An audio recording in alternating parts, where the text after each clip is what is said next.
안녕하세요. 이현훈 교수의 경제포럼 함께 해주셔서 감사합니다.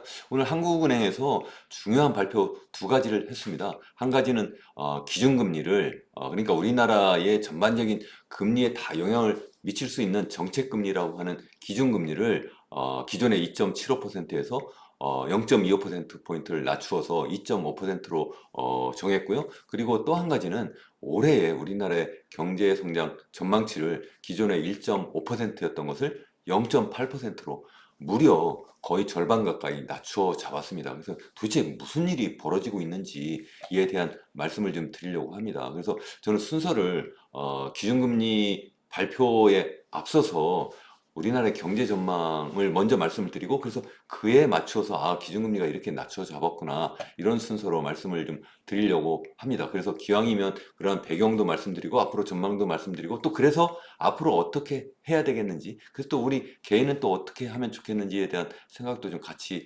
해보려고 합니다.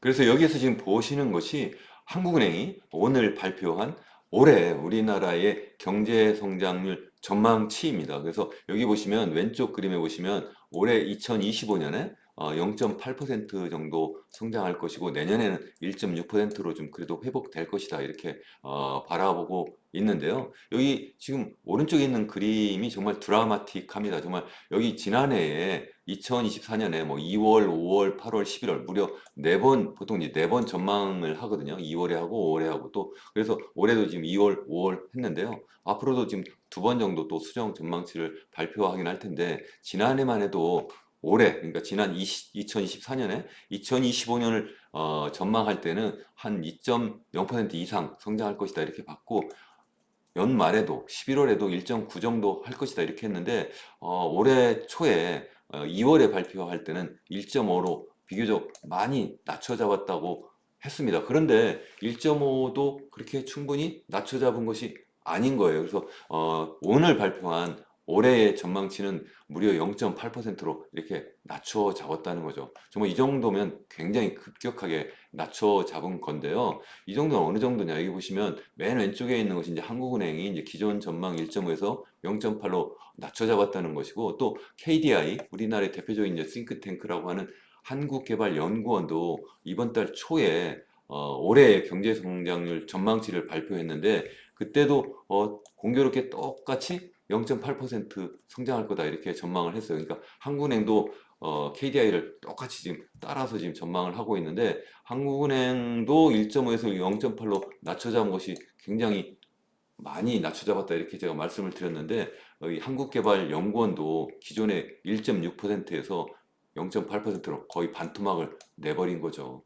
외국에서는 어떻게 바라보고 있는가? 국제통화기금, IMF죠. 우리 IMF 하면 1997년 IMF 외환위기가 떠오르잖아요. 그러니까 전 세계의 중앙은행이라고도 볼 수 있는 이 국제통화기금 IMF에서는 우리나라의 올해 경제 성장률을 기존에 올해 초만 해도 2.0이라고 했다가 지난 4월에 1.0으로 또 반토막을 냈고요. ADB 아시아개발은행은 1.5로 하고 있고 또 OECD는 현재 똑같이 1.5로 하고 있는데 여기도 이제 조만간 낮춰잡지 않을까 전 그렇게 생각을 하고 있고 우리나라 정부 기획재정부에서는 아직까지 지난 1월에 발표한 1.8% 수준을 계속 유지하고 있는데 여기도 당연히 낮춰잡을 거라고 생각합니다. 그렇다면 해외 IB들은 어떻게 보고 있는가? 해외 투자은행들을 보면 뱅크 오브 아메리카라든가 아니면 골드만삭스, 블룸버그, 시티그룹 그리고 JP모건 모두 다 1% 미만으로 잡고 있어요. 그러니까 이미 KDI나 한국은행이 수정 전망치를 발표하기 이전에 이미 1% 밑으로 다 떨어져 있는 상태이고요. 또 저 또한 몇 달, 벌써 한두 달 된 것 같으네요. 올해 경제 성장률 전망이 제가 연초에는 한 1.5도 하면 잘할 거다 이렇게 말씀드렸는데 한두 달 전에 제가 수정 전망을 하면서 1%도 힘들겠는데요. 이렇게 계속해서 말씀을 드렸는데 해외 IB들도 다 그렇게 전망을 하고 있고 또 이제 최근에 이제 KDI도 그렇고 이제 한국은행도 수정 전망치를 발표하면서 0.8%로 낮춰 잡았다 그런 말씀입니다.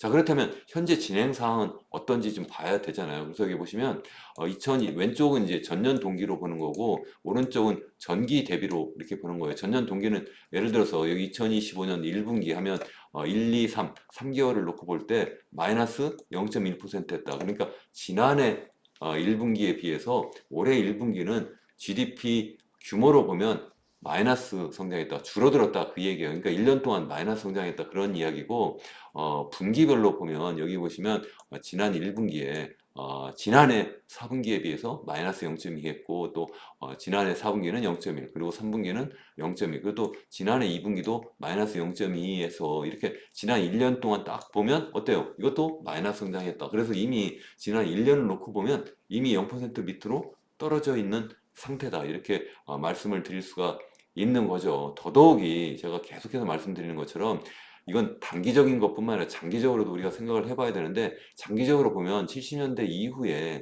우리나라의 경제 성장률 변화치를 이렇게 보면 계속 이렇게 등락이 있긴 한데 여기 중심선을 잡아보면 어때요? 계속해서 추락하고 있다, 추락. 그래서 70년대 초만 해도 한 10% 이상으로 보통 10%에서 한 2, 3, 12%, 13% 이렇게 하다가 이것이 계속 추락해서 지난해에는 이게 잠재 성장률이 한 2.0이라고 했었는데 최근에 올해 들어서 한국은행은 1.8로 낮춰잡고 있고 또 KDI도 마찬가지로 최근에 잠재 성장률 전망치 발표하면서 그 정도로 또 낮춰 잡았습니다. 이게 계속해서 이게 추락하고 있다는 거예요. 실제 그래서 보면 이게 KDI가 우리나라의 경제 성장률 전망치를 보면 여기 파란색으로 되어 있는 것이 이제 기준선인데요. 그러니까 평균적으로 그 정도 하지 않을까 이렇게 보는데 30년대 중반 정도 되면 여기 35년 있잖아요. 그러면 0%대 성장할 거다. 이게 1% 밑으로 떨어질 거고 40년대 중반 정도 되면 0% 밑으로 떨어질 거다. 그런데 이것이 기준적으로 그러니까 평균 그렇게 할 건데 만약에 우리가 미래 먹거리 투자, 제대로 R&D 투자, 설비 투자를 하지 못하면 그러면 40년대 초에 마이너스로 떨어질 것이다. 이렇게 지금 보고 있는 거예요. 사실 그런데 이것이 KDI만 그렇게 보는 것이 아니라 지난해 한국은행이 전망한 것도 똑같아요. 30년대 중반 가면은 1% 밑으로, 다시 말씀드리면 0% 성장하고 40년대 중반으로 가면 마이너스로 떨어질 거다. 이것이 기본적으로는 우리나라의 인구가 고령화되기 때문에 그래서 일할 수 있는 인구가 줄어들기 때문에 그렇고 또 한 가지는 그 가운데에서 또 미래 먹거리 투자하지 않고 계속 빚내서 집사라는 정책으로 계속 시멘트 주도 경제, 부채 주도 경제를 해서 그렇기 때문이다. 이렇게 제가 계속 말씀드렸잖아요. 그런 상황을 이 장기적으로도 이렇게 전망하면서 그대로 나타나 있는 거예요. 그래서 한국은행 두 번 그런 발표를 했는데 두 번째 전망치에서도 보면 여기 비슷해요. 그래서 올해 1.8 정도 잠재 성장률을 보고 있는데 좀 전에 발표한 것은 올해 잠재 성장률이 아니라 실질 성장률이 그렇게 0.8로 떨어질 것이다 이렇게 되는 것이고 이거는 잠재 성장률이 그러니까 그것보다도 잠재 성장률도 못할 것이다 이렇게 보고 있는 거 그것의 절반밖에 되지 못한다 그런 말씀이고 이것이 지금 보면 5년 뒤 30년부터는 1.3으로 떨어지잖아요. 그러니까 1년마다 매년 0.1%포인트 정도 잠재 성장률이 계속 추락할 거다. 그래서 이게 30년 중반 가면 이게 1% 밑으로 떨어지고 그리고 또 40년 중반 가면 0% 밑으로 떨어질 것이다. 기존의 KDI나 아니면 여름에 발표했던 한국은행 전망치는 그런데 이거는 여기에서는 그건 너무 심하다 이렇게 봤던 것 같아요. 그래서 그렇게까지 안 떨어질 것 같은데 이렇게 했는데 그 세부 내용을 보면 제가 볼 때는 KDI나 아니면 한국은행이 여름에 발표했던 전망치가 더 맞는 것이 아닌가 저는 그렇게 보고 있습니다. 아무튼 굉장히 장기 전망도 나쁜데 단기적으로 굉장히 어렵다. 그래서 제가 절대적인 위기 상황입니다. 그런 말씀을 계속 드렸는데요. 보다 구체적으로 이제 한국은행이 오늘 발표한 그 경제 전망을 다시 한번 더 구체적으로 좀 들여다보면 좋을 것 같아요. 그래서 좀 전에 말씀드린 것처럼 올해 경제 성장률 전망이 0.8%인데 2월에 발표했던 거 2월에 1.5라고 했잖아요. 거기에서 무려 마이너스 0.7%포인트를 낮춰 잡은 거고요. 2026년 내년에도 기존에 1.8 정도 한다고 했는데 1.6으로 낮춰 잡았어요. 그런데 소비자 물가 상승률은 2% 밑으로 보통 2%가 목표치라고 보는데 그것보다는 좀 낮을 것이다 이렇게 지금 보고 있다.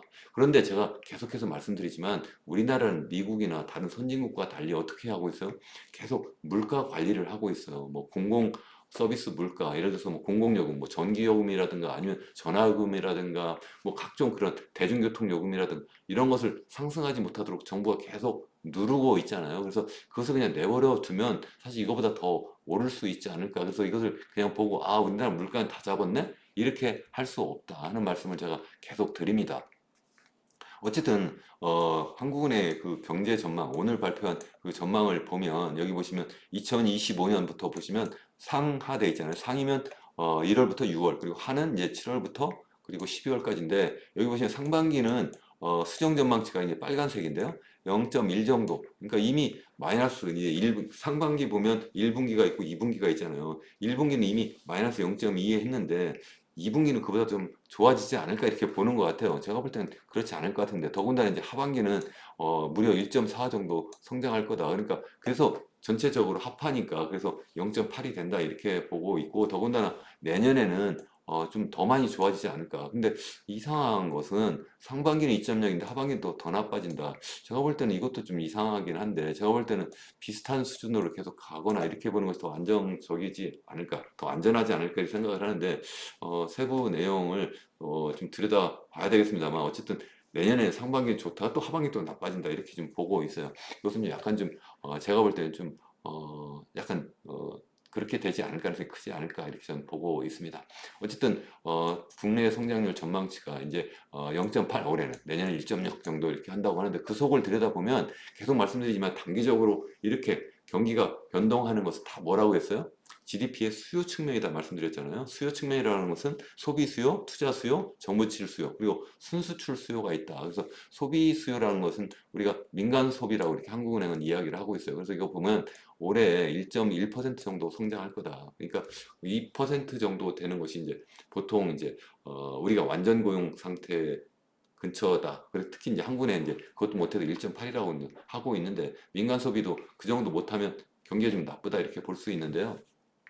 여기 지금 이렇게 괄호 안에 들어가 있는 것은 2월에 전망한 건데 그보다 더 나빠지고 있다. 지금 더 나쁠 것 같다. 이렇게 이야기를 하는 거고 그리고 그 다음에 있는 것이 수출인데요. 사실 수출은 재화뿐만 아니라 서비스도 있고 해서 이것만 이렇게 놓고 볼 수 없는데 어쨌든 그냥 수출 그냥 단순하게 수출만 놓고 보면 기존에는 그래도 플러스 0.9 정도 할 줄 알았는데 마이너스로 좀 떨어질 것 같다. 그리고 투자는 크게 보면 설비 투자와 건설 투자가 있는데 설비 투자도 좀 기존에 전망한 것보다 더 나쁠 것 같고 건설 투자도 굉장히 나빠질 것 같다. 더 마이너스 무려 6.1% 이렇게 나빠질 것 같다. 그러니까 올해 경제 성장률이 기껏해봤자 0.8 정도 할 것 같다. 이렇게 좀 보고 있는 거죠. 뭐 물가는 전반적으로 좀 안정적으로 이렇게 움직인다. 이게 2% 밑으로 떨어진다. 이렇게 보고 있는데 제가 앞서 말씀드린 것처럼 이 지표를 그대로 믿으면 또 안 된다. 이제 그렇게 여러분들이 이해하시면 좋겠습니다.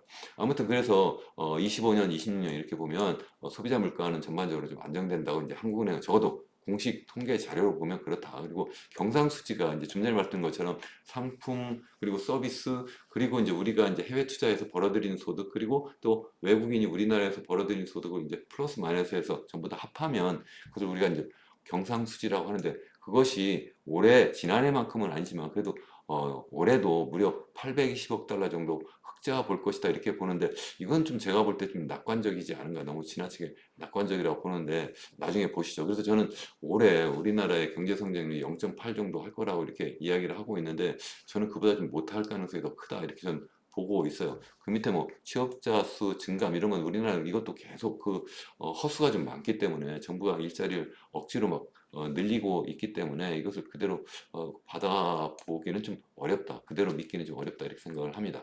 아무튼 이렇게 전망한 이유가 뭐냐를 보면 앞으로 이게 그대로 맞을지 틀릴지 알 수가 있잖아요. 그래서 제가 기왕이면 제가 이현영 교수 경제 포럼 제가 명색이 경제학자니까 좀 보다 구체적으로 좀 설명드리는 게 좋을 것 같아요. 일반적인 평론이라든가 아니면 일반적인 뉴스에서 이야기하는 것보다 더 구체적으로 왜 이런 결과가 나왔는지 이렇게 보면 일단 한국은행은 이제 크게 보면 대외적인 상황이 어떻게 변하고 있고 대내적으로 어떠냐 이렇게 보면 대외적으로 보니까 이 미국의 관세 정책을 지난 2월에 전망할 때는 굉장히 안이하게 본 거예요. 그래서 기껏해봤자 뭐 한 5에서 10% 정도 관세를 부과하다가 그러다가 내년에는 아예 점차 인하할 거다. 저는 이렇지 않을 거라고 계속 말씀드렸잖아요. 본격적인 관세 전쟁을 부과할 거고 관세 전쟁을 벌이고 그래서 전 세계가 이제는 자유무역이 아니라 보호무역 더 심하게는 중상주의로 막 갈 수 있고 이것이 단기적으로 끝날 문제가 아닙니다. 이렇게 말씀을 드렸는데 그래서 지금 상황이 점점 더 나빠지고 있잖아요. 그래서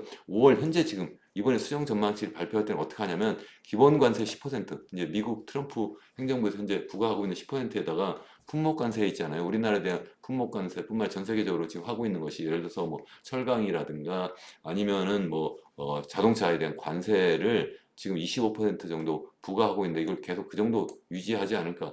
그리고 이제 하반기에 이제 품목 관세 뭐 반도체라든가 의약품 정도 약간 좀 10% 정도 부과하지 않을까 이렇게 지금 보고 있는데 저는 이거 좀 너무 좀 이것도 좀 안이한 것이 아닌가 저는 생각을 해요. 왜냐하면 이미 한국은 트럼프 대통령이 25%에 대한 상호 관세를 부과하기로 했잖아요. 근데 그것을 이제 현재 유예해 놓은 상태인데, 그러니까 다른 나라도 마찬가지로 다 3개월, 90일 유예를 해놓고 있는데, 그래서 지금 협의를 좀 하고 있잖아요. 협상을 하고 있는데, 협상을 한다는 것은 그래서 25%가 그냥 없었던 일이 되는 것이 아니라 그 중간선 어디서 결정될 것이다. 저는 그렇게 보고 있고, 설사 그것이 없었던 일처럼 관세율은 낮출 수 있다 하더라도 그것을 낮춘다는 것은 그만큼 우리나라가 다른 방법으로 비관세 장벽을 좀 더 많이 낮춘다든가 그냥 관세율은 그냥 높이지 않더라도 우리나라가 미국에 대한 비관세 장벽이 있잖아요. 그것을 예를 들어서 뭐 소고기 수입을 하는데 뭐 30개월 미만 소만 수입한다 뭐 이렇게 했는데 그것을 더 풀어야 된다든가 아니면 쌀 수입을 더 늘린다든가 뭐 여러 가지 그런 비관세 장벽을 더 우리가 많이 완화해줘야 되는 것이 또 한 가지가 있고 또 뿐만 아니라 우리나라의 원화 가치를 더 많이 평가절상하는 그런 압력도 지금 직간접적으로 지금 우리에게 좀 하고 있다고 저는 알고 있는데 그러한 경우에 우리나라의 원화 가치를 더 많이 높이게 되면 우리나라 수출 경쟁력이 또 그만큼 떨어질 것이 아니냐는 거죠. 그래서 지금 현재 지금 전망하고 있는 그러한 전제가 좀 너무 좀 아니하지 않은가 저는 그렇게 생각을 합니다. 그다음에 이제 국내적인 상황을 이렇게 보면 국내적 경제 심리인데 심리가 지금 개내적인 이제 불확실성이 적어도 이제 선거가 이제 대통령 선거가 이제 곧 있게 되고 그러면 전반적으로 대내 불확실성은 좀 많이 사라지지 않느냐, 많이 완화되고 개선되지 않겠느냐. 그리고 더군다나 이제 경기 부양책이 지난 5월 초에 13.8조, 그러니까 13조 8천억 원 어치의 그런 추경을 우리나라 국회에서 이제 통과시켰잖아요. 그러니까 그것이 이제 내수 진작 효과로 나타나지 않을까 이제 그렇게 보고 있는 겁니다. 그러니까 좀 경기 부양책이 좀 효과도 있고 또 국내 경제 심리도 좀 좋아지고 그래서 어쨌든 상황이 좀 하반기에는 좀 더 좋아지지 않을까 이렇게 좀 보고 있는 거예요. 그런데 리스크도 나름 생각을 하고 있습니다. 그래서 상방은 뭐 더 추가 완화가 되거나 뭐 이렇게 되면 더 좋아지지 않을까 이렇게 보고 하방으로는 더 통상 갈등이 더 심화되면 어떻게 되지? 또 글로벌 금융시장이 더 악화되면 어떻게 되지? 또 건설 부분 그러한 경기적인 둔화가 더 악화되는 것이 아닌가 이렇게 되면 더 상황이 나쁠 것이다. 그러면 또 현재 전망하고 있는 0.8보다 더 떨어질 수도 있지 않을까 이렇게 보고 있는 거고요. 물가는 제가 볼 때는 많이 마사지를 했기 때문에 그냥 이 정도 보시면 될 것 같습니다. 그래서 낙관은 뭐 이미 말씀드린 거고 비관적인 시나리오가 제가 더 가능성이 더 크다 이렇게 보고 있는데 어쨌든 이렇게 미중 갈등이 더 심화되고 또 협상도 제대로 잘 진행이 되지 않고 또 미국이 한국에 대해서 부과한 이 상호 관세가 상당 부분 그냥 다시 또 환원되면 우리나라의 성장률이 적어도 0.8%가 아니라 그보다 더 떨어진다. 그래서 0.1%포인트 더 낮추면 0.7% 정도 되지 않을까 이렇게 보고 있는 거고 내년에는 또 다시 또 이제 1.6%가 아니라 또 0.4%포인트 더 낮춰 잡아서 더 낮아질 수도 있지 않을까 뭐 이렇게 보고 있습니다. 자, 여러분들 어떻습니까? 과연 올해 경제 성장률이 KDI나 아니면 한국은행에서 전망하는 0.8 정도 될까요? 제가 볼 때는 대내적인 여건도 그렇고 또 대외적으로도 제가 볼 때 특히 대외적으로 그렇게 상황이 녹록지 않아서 0.8도 상당히 희망 섞인 그러한 전망이 아닌가 저는 그렇게 생각을 합니다. 어쨌든 그래서 한국은행은 지금 이미 예고도 했고 또 이번 오늘 발표에서도 이게 0.25% 정도가 아니라 앞으로도 계속 더 낮출 수밖에 없다. 다만 여기 이제 집값 상승 우려가 좀 있다. 이제 그 이야기를 하고 있는데 그 내용을 이제 간단히 설명을 드리려고 합니다. 이미 왜 낮출 수밖에 없는지는 이미 설명드렸죠. 경제 상황이 굉장히 어렵다. 많이 나쁘다. 사실 한국은행은 기준금리를 정할 때 첫 번째 중요한 목표가 뭐냐면 물가 안정이에요. 물가 목표가 2.0%인데 그 안에 지금 있잖아요. 그러니까 이미 그건 달성했다 이렇게 볼 수도 있어요. 적어도 공식적인 통계 지표로만 본다면. 그렇지만 제가 계속 말씀드리지만 실질적으로 누르고 있는 것이 있기 때문에 그것을 그대로 믿으면 안 된다. 뭐 이 정도 생각해 볼 수는 있는데 두 번째 중요한 목표가 뭐냐면 금융 안정이에요. 금융 안정하면 대내적으로는 뭐 여러 가지 우리 금융시장 말 그대로 우리나라의 뭐 여러 가지 뭐 가계부채라든가 아니면 기업부채라든가 이런 것들이 혹시 문제가 터져가지고 전반적인 금융 시스템 위기가 발발하는 것이 아닌가 이런 것을 면밀하게 이제 모니터링하는 것이 그게 한국은행의 역할이고 또 하나는 대외적으로 환율 시장, 외환 시장이 어떻게 움직이느냐 이런 건데요.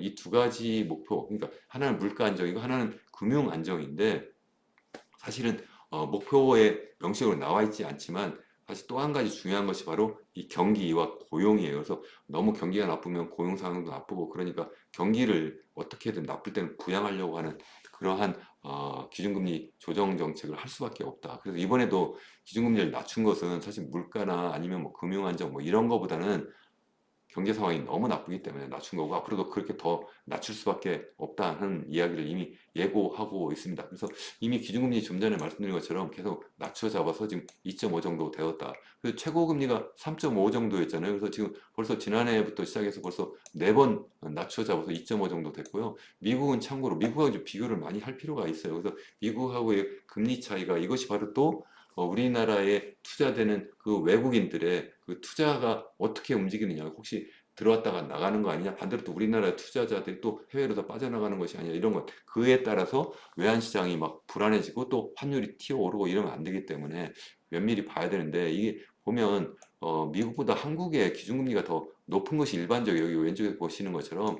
근데 이게 지금 역전되었었는데 그 역전된 것이 무려 2%포인트 이렇게 역전되었는데 그것이 좀 줄어드는 듯 하다 1.75%포인트를 좀 줄어들었다 다시 또 2%포인트로 넓어졌어요. 그러니까 환율이 더 불안할 수도 있다. 다만 지금 최근에 이제 환율이 좀 비교적 좀 안정되어 져 가고 있는데 그 다시 말씀드리면 대미달러 환율이 한때는 이게 지금 1480원대에서 왔다 갔다 하면서 1500원대까지 막 돌파할 수도 있겠다 이렇게 생각했는데 최근에 그것이 거의 이제는 1380원대에서 왔다 갔다 하고 있잖아요. 그러니까 지금 이제 상당히 환율이 안정되고 있다 이렇게 보고 있는데 이것은 우리 내부적으로 뭐 상황이 좋아져서라기보다는 앞서 말씀드린 것처럼 미국 트럼프 대통령이 우리나라의 원화 가치를 더 많이 이렇게 끌어올려라 하는 그런 압력 때문에 마치 1985년에 플라자 협의처럼 그러한 비슷한 압력이 있기 때문에 그런 면도 있다. 그것이 우리나라 통화뿐만 아니라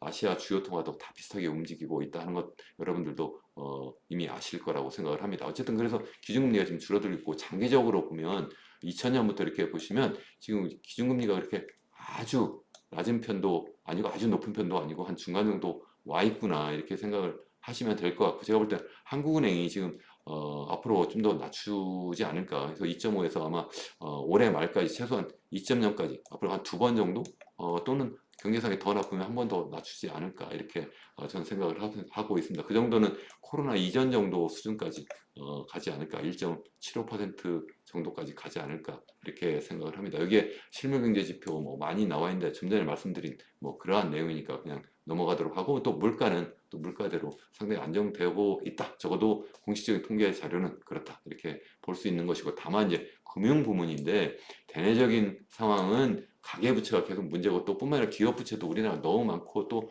실제 자영업자라든가 또 소상공인들의 경우에는 굉장히 상황이 나빠요. 그래서 그것을 면밀히 잘 봐야 되는데 적어도 외부적인 지표로 보면 엄청나게 뭐 금리가 막 튀어 오르거나 그 정도 상황까지는 아니고 또 환율도 최근에 많이 안정되어 있다. 그래서 오늘 날짜로 보면 지금 한 1,300원, 1,380원대, 1,376원 정도라고 여기 지금 자료에 나와 있는 한 그 정도 수준입니다. 그래서 비교적 안정되니까 적어도 뭐 금융 문제도 없고 그래도 물가 문제도 없으니 경기나 좀 부양하기 위해서 금리를 좀 낮추자 뭐 그런 이야기가 됩니다. 그래서 실제 여기 보시면 오늘 날짜 환율이 1374원 정도 이렇게 되어 있는데 한때는 앞서 말씀드린 것처럼 이게 1480원까지 뭐 그 장중에서 뭐 1,480원을 막 넘는 경우도 있었는데 한 그 정도에서 많이 지금 떨어진 거잖아요. 거의 지금 100원 정도 이렇게 빠진 거니까 이 정도는 그래도 한국은행에서 볼 때는 이제는 적어도 뭐 억지로 뭐 달러를 막 시중에다 내다 팔지 않아도 되는 상황이니까 좀 안심하고 금리를 낮춰도 되겠네? 이렇게 생각을 하고 있는 것 같습니다. 근데 문제가 이 주택 가격이고 또 가계 부채예요. 그래서 최근에 뭐 가계 부채가 자꾸 좀 증가하고 있다 이런 이야기 많이 하시잖아요. 그래서 여기 뭐 표가 좀 복잡하게 되어 있는데 어쨌든 가계 부채가 최근에 다시 또 자꾸 증가하고 있고 또 실제 그래서 가계 신용하면 가계 대출이 있고 또 하나는 이제 카드 대금 있잖아요. 그까지 포함하면 일반적인 가계 부채인데 그것이 지금 현재 지금 1928조 정도 이렇게 된다. 그래서 뭐 GDP 대비로 뭐 90% 초반인데 거기에다 제가 계속 말씀드리지만 우리나라만 있는 전세 보증금 이것이 한 1,000조 정도 되는데 그러면 GDP 대비로 무려 136%나 되고 여기서 굉장히 위험한 상황이다. 그래서 이게 계속 높이면 안 된다. 그래서 한국은행 총재도 이 문제를 계속 심각하게 생각을 하고 있고 실제 금융통화위원회에서 그 이야기하고 있는 실제 그 발표문에도 그대로 나와 있어요. 그래서 여기 보시면 금융 안정 측면에서 앞으로 이 가계부채 증가세 확대 가능성 그리고 또 외환시장에서의 높은 변동성에 유의할 필요가 있다. 그래서 이 문제를 좀 굉장히 조심스럽게 보겠다. 다만 이제 성장의 하방 리스크를 완화하기 위해서 경제 성장이 계속 나빠질 것 같기 때문에 금리 인하 기조를 계속 이어가긴 하지만 이 과정에서 대내외 정책 여건이 어떻게 변화에 따라서 그에 따라서 좀 추가적인 인하식이나 속도를 좀 조정해야 된다. 뭐 이렇게 이야기를 하고 또 그런 이야기를 이제 많은 뉴스 매체에서 현재 다루고 있습니다. 그래서 그럼 앞으로 어떻게 해야 되느냐? 저는 추가 기준금리 인하는 필요하다 이렇게 생각을 해요. 제가 전망도 제가 했잖아요. 한 2.5에서 한 두 차례 정도 또는 세 차례 정도 인하할 거다. 또 추경도 제가 볼 때 13조 8천억 이렇게 했는데 하반기에 제가 볼 때 한 20조 정도 이렇게 추가로 해야 되지 않을까. 그래서 경기를 좀 살리긴 살려야 된다. 너무 많이 추락하니까. 그렇지만 이것은 단기적인 부양이다. 이런 말씀 계속 드리고 더군다나 이 단기적인 부양을 하다가 이게 전부 다 실질적으로 이 돈이 설비 투자로 가고 또 그리고 기술 투자로 가야 되는데 그게 아니라 전부 다 건설 투자로 가고 빚내서 집 사는 쪽으로 다 가버리면 안 된다는 거예요. 그래서 정부가 그동안 해오고 있는 여러 가지 이런 빚내서 집 사라는 정책 있잖아요. 뭐 대표적으로 뭐 계속해서 제가 말씀드리지만 무슨 뭐 아이 낳았다고 해가지고 뭐 무슨 신생아 특례 대출이라든가 뭐 각종 이름으로 또 최근에 와가지고는 뭐 20대부터 시작해가지고 뭐 청년주택 드림 대출이라든가 또 그것도 부족하니까 이제는 뭐 무슨 뭐 같이 뭐 정부와 그리고 개인이 뭐 같이 뭐 반반 부담해가지고 집을 사자는 등 뭐 이렇게 하면서 자꾸 빚내서 집 사러 하는 그러한 마치 집값 부양하는 정책을 계속 쓰는 거예요. 그러니까 자꾸 가계부채가 증가하는 거거든요. 그래서 저는 제가 만약 이러한 정책을 담당한다면 한국은행과 그리고 이 정부가 긴밀하게 협조해서 정부는 지금부터 이 가계부채는 확실하게 잡겠다. 그러니까 앞으로 이러한 가계부채를 계속 띄우는 그러니까 이 빚내서 집사라는 정책은 절대 하지 않겠다. 다 중단하겠다. 그 대신 기준금리는 좀 빠르게 낮추자. 그리고 추경도 좀 하자. 이렇게 하고 또 장기적으로는 이것이 충분한 그러한 경기 부양이 아니라 이제 장기적인 그 잠재 성장률 띄우는 그런 미래 먹거리 투자로 그러니까 설비 투자 그리고 기술 투자를 적극적으로 하는 방향으로 좀 가도록 하는 것이 좋지 않을까 저는 그렇게 생각을 합니다. 여러분 어떻게 보셨습니까? 여러분 정말 정부에서 발표하는 것, 한국은행에서 발표하는 것을 면밀히 좀 들여다보는 것이 여러분들 투자자로서 그리고 또 기업인으로서 여러분들 세상을 좀 제대로 현명하게 판단하고 여러분들 살 수 있지 않을까 그런 생각합니다. 제가 계속해서 우리나라 경제 상황 그리고 또 정책의 변화 또 새 정부에서 어떻게 정책을 쓰고 있는지에 대한 그런 여러 가지 검토도 해서 여러분들께 말씀을 드리도록 하겠습니다. 여러분 끝까지 시청해 주셔서 감사합니다.